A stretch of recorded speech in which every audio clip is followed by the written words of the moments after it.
We have an awesome episode ahead, and I met today's guest through networking as I recently interviewed her for that entrepreneur show. I was super excited, super motivated the entire episode. And then once I learned she had a book, which was actually recognized by Forbes as one of the top 6 marketing and sales books, I knew I had to bring her on this show too. She has decades as a successful revenue coach under her belt and tons of mentoring. So stay tuned for an awesome show. Welcome back to Writing with Authors. My name is Vincent A. Lancy, and I am a 4-time published author. My goal with this show is to help everyone on their writing journey. Sometimes it can get challenging. It's not as easy as just picking up a pen. So I am here to help with the help of tons of amazing guests. Kristin Zhivago is the author of Roadmap to Revenue, How to Sell the Way Your Customers Want to Buy. And I'll give you a little preview. Buyers have changed the way they buy, but sellers have been slow to change the way they sell. This disconnect is proving to be frustrating for both sellers and buyers. Sellers aren't getting the sales they need, and the buyers aren't getting the information they need to make a buying decision.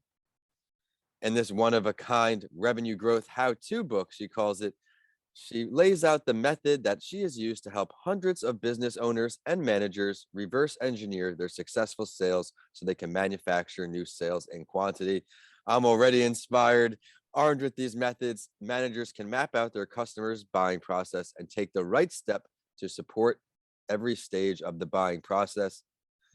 Kristin, thank you so much for joining another show. Thank you. I'm just getting over a cold and I'm in the coughing stage, so hopefully we'll be okay. I think we'll be great. Would you mind giving a little preview to who you are before we dive into writing talk this time? Yeah.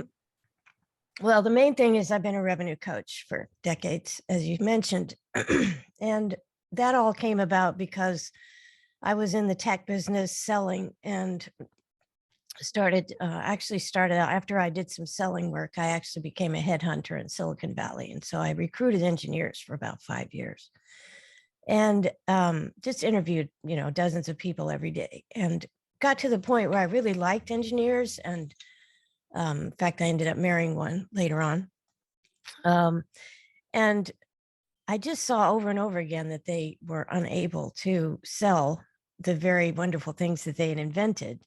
And I thought, there's a problem here. And I like helping people realize their dreams. That's basically why I'm on the earth.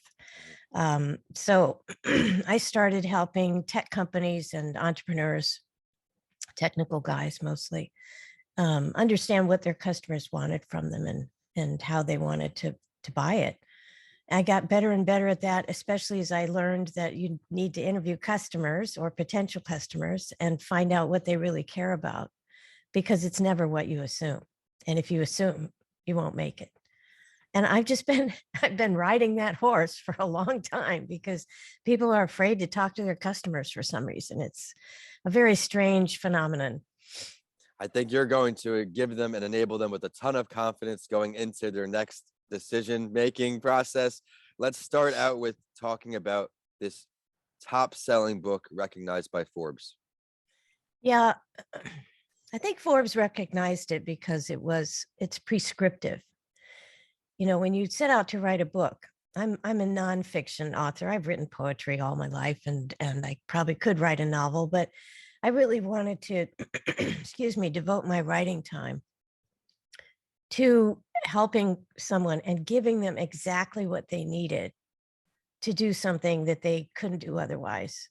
And that's why I wrote the book. And I had been writing articles in trade publications and then online and blogging. And I had a newsletter for years that people paid for back in the day when people did that.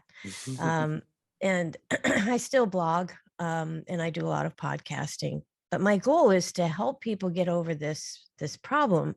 And so the book is not one of those, I have a theory and here are 15 examples that prove my theory correct, which unfortunately is a lot of the business books. I have hundreds of them. And after the first few chapters or even the first few pages, you start thinking, okay, I know this is another one of those theories with some examples. That's not what this is. This is years and years of interviewing thousands of customers for hundreds of CEOs and entrepreneurs and learning things and then figuring out how to solve the problem and then basically building the recipe for it, which is why I called it Roadmap to Revenue.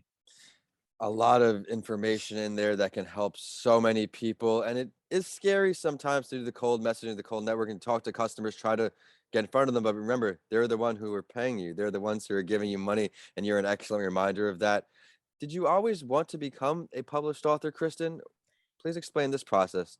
Well, I guess that's an interesting question. I was in show business. My whole family was in show business. And I knew at some point in my life, as addictive as it was to be in front of an audience and do a good job and have them love you and everything, it just wasn't, I didn't feel like I could help enough people doing that. It was like a few minutes of goodness. And then if you get really good at it, you end up in Las Vegas singing the same song for the next 50 years. And I really wasn't interested in that.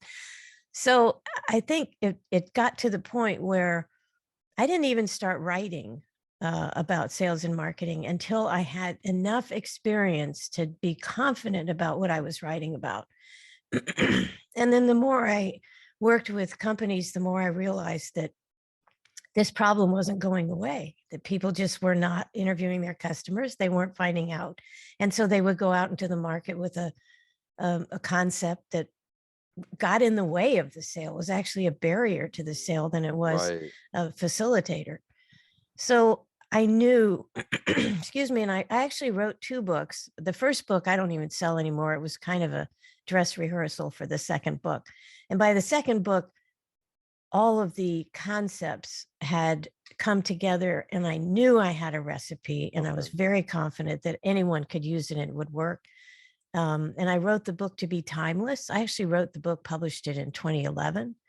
And when I was going through listening to the audiobook that I, set up and had a guy read the book, I thought, okay, I did achieve it. It's still absolutely valid, even with all the changes in tech. Because I knew about tech, I knew I could write something that wouldn't be affected by all the changes in tech. So it's just, I think what happens is you realize that you have something to say to the world that could help the world, at least in the case of self-help books. But even in the case of a novel or something where you're trying to show people how to live or give them some inspiration. And I think it just bubbles up and then you have to do it. Eventually, you have to do it. Well said. That's been some great advice so far. I'd now like to ask you for some writing advice to help our fellow authors, our fellow aspiring authors. Writing advice. Well, it used to be that the hardest thing about book publishing was finding an agent or finding a publisher, but you don't have to do that anymore. I self-published both of my books, and it was, it was an intense process. I had 17 people proof my second book. Excuse me. And I proved it myself probably just as many times. Yeah. And I think there was one typo in the end. It was I should have said .au on a link instead of .com, but other than that, there were no other typos. So one of the things is that the basics, you have to be able to write properly. Your grammar has to be good. If there's a typo in the book, people are going to something happens to people when they're reading a book and there's a typo. It's like, wow, why didn't they catch this? And is the book really professional? So it's kind of funny how one little thing like that can tilt the credibility of the book. So I think that's one of the things that probably nobody ever says, that you really have to pay attention to the basics of writing. And I've taught writers all over the world. So for me, it was, just part of work.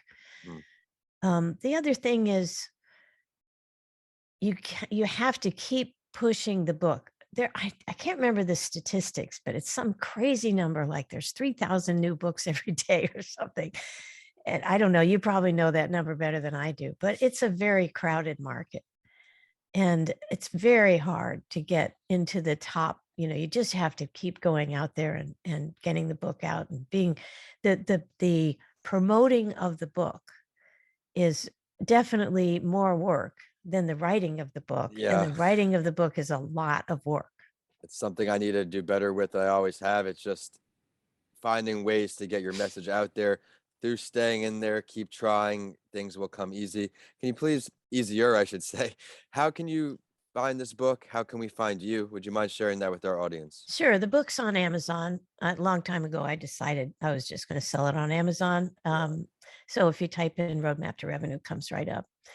And my website is zhivagopartners.com. I have a digital marketing agency, and so that's the site. And if you just Google me, you get a whole bunch of results. So I appreciate your interview and your willingness to give back to others through your experiences. I really admire that. To everyone listening on, be sure to go to her website, her Amazon book, check it out. It may be just the book you need to take yourself to the next level. I want to thank you so much for tuning in to another episode of Writing with Authors, and to you, Kristin, for taking the time this morning on a beautiful day. I am recording outside to join our writing community. We will see you next Sunday on another episode of Writing with Authors. thanks.